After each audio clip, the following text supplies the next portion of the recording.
The Vietnam War was a long-lasting conflict in Southeast Asia. It was a Cold War era which started after World War II in 1945 and ended in 1975. Before World War II, the Friends controlled most of Indochina, today's Laos, Cambodia, and Vietnam. After Japan had lost the war, they left the country in 1945, and the French wanted to take control of Vietnam again. When China became a communist country in 1949, communist influence became stronger in Vietnam. A nationalist leader, Ho Chi Minh, declared Vietnam an independent country. Soon afterwards, a war between Ho Chi Minh's followers and the French began. It ended after the French had lost an important battle at Dien Bien Phu. The French were then forced out of the country, and Vietnam was divided into North and South Vietnam. The communists controlled the northern part, and those who still supported the French controlled South Vietnam. The government in the South was weak, and more people turned against it. Communist rebels started coming in from the north. They were trained and armed by North Vietnam and called themselves Viet Cong. The Viet Cong was an armed South Vietnamese communist controlled by a common front, and a large guerrilla war fought against anti-communists in the region. U.S. and South relied on air superiority and firepower to conduct search and destroy operations evolving on the ground. This became one of the longest wars in history, making the first war U.S. has ever lost. First thing I can remember was I was laying face up in my foxhole, and I thought, well, it's just like Christmas. And I couldn't hear nothing. You know, I was stone quiet, but I could see all these pretty lights going right over the top of my foxhole, and I guess that's what reminded me of Christmas. When he regains his wits, Davis decides to get back in the fight, despite his painful injuries. Well, I picked up my M16. I had 12 clips, which is roughly about 180 rounds. And I started doing my job as a soldier. It reminded me of when I was a kid and Dad would take us to the fair, and they would have those little wooden ducks that you could shoot with that little 1890 Winchester pump. Boom, boom, boom, boom. Why did we care about it? The answer was called the Domino Theory by President Eisenhower, the first president to get involved in Vietnam.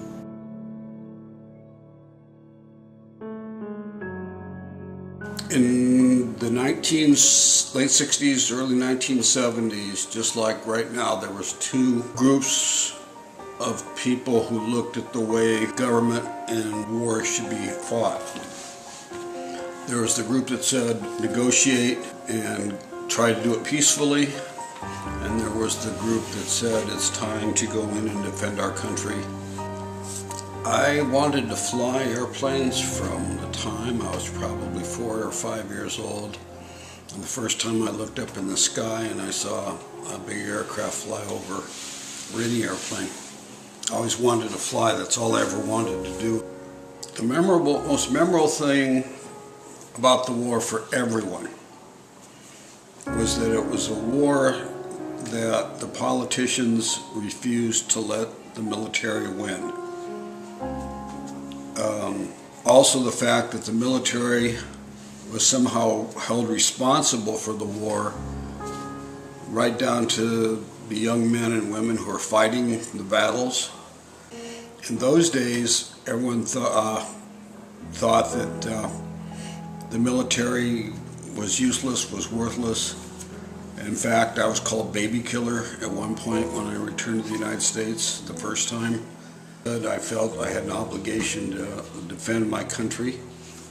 Whatever the sacrifices, however long the struggle, until Vietnam is fully independent and reunified, as stated by Ho Chi Minh, President Kennedy sent 400 American Green Beret special advisors to South Vietnam to train South Vietnamese soldiers in methods of counterinsurgency to fight the Viet Cong guerrillas.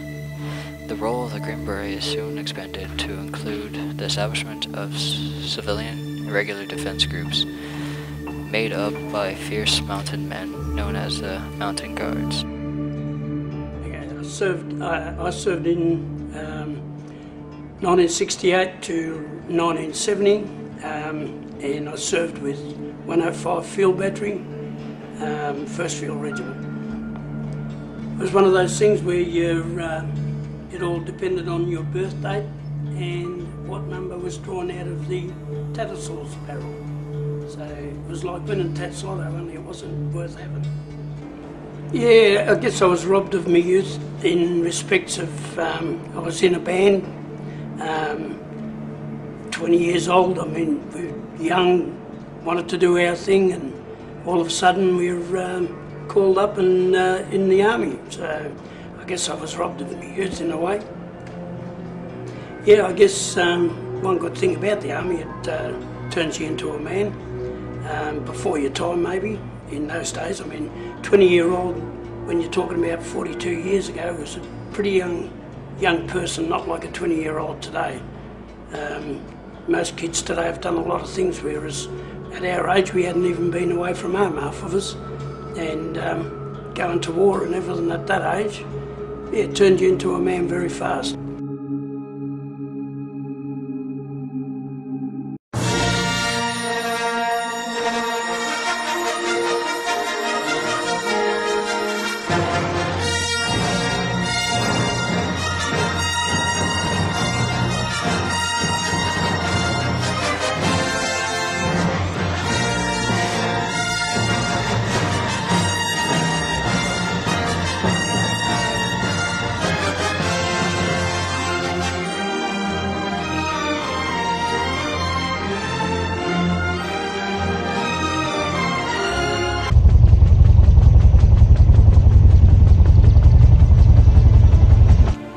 Coming in, Lieutenant, coming in. How's everything looking so far?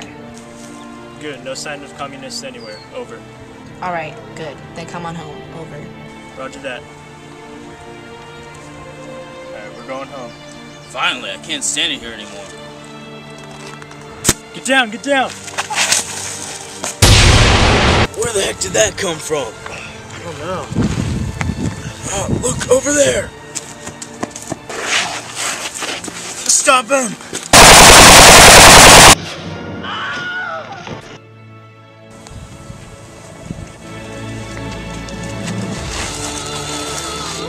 You're coming with us!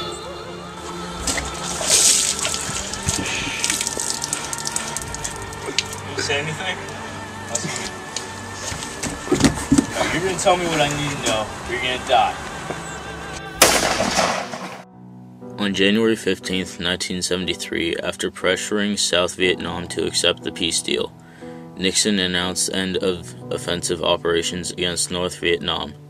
The Paris Peace Accords ending the conflict was signed January 27th, 1973, and followed by the withdrawal of the remaining American troops.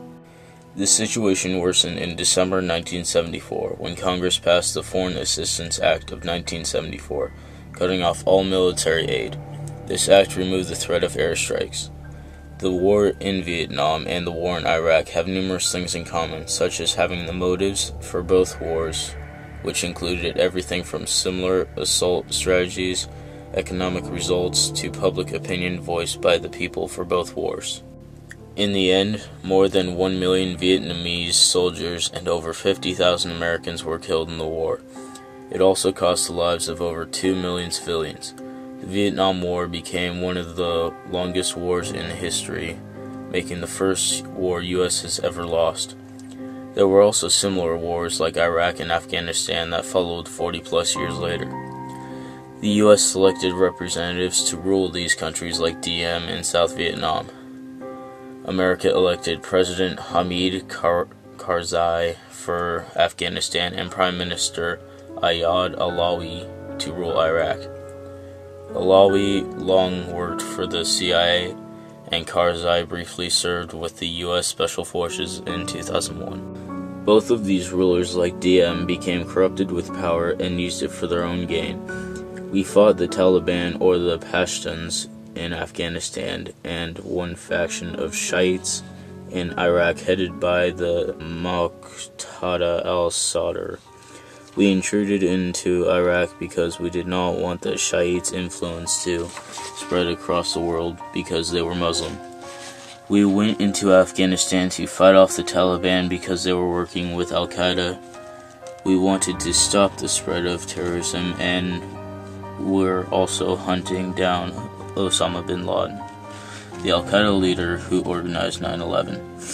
Like Vietnam, Afghanistan, and Iraq were unwinnable wars. The Taliban and Iraqis used guerrilla war tactics like in Vietnam, for example, laying down traps while using their terrain as an advantage for launching surprise attacks on unaware American soldiers. The Iraqi and Taliban soldiers often dressed up as civilians to fool U.S. soldiers. Crafty tactics also used in Vietnam so that Americans could not tell friend from foe. Both Karzai and Alawi were cast out of power, then arrested, and Diem was assassinated. Thousands of soldiers died in the wars in Iraq and Afghanistan, although not as big as the numbers in Vietnam. Over 4,000 American soldiers died in Iraq, and over 3,000 American soldiers died in Afghanistan. Iraq caught on for so many years that eventually President Obama recently started pulling out troops from there, like Nixon did in Vietnam. But there are still U.S. soldiers deployed in Afghanistan today, and the war is lasting in a similar stalemate. We learned great lessons over the past 40-plus years. That is, to not get involved in wars that we know we cannot win, and not let our contradictions get the best of us.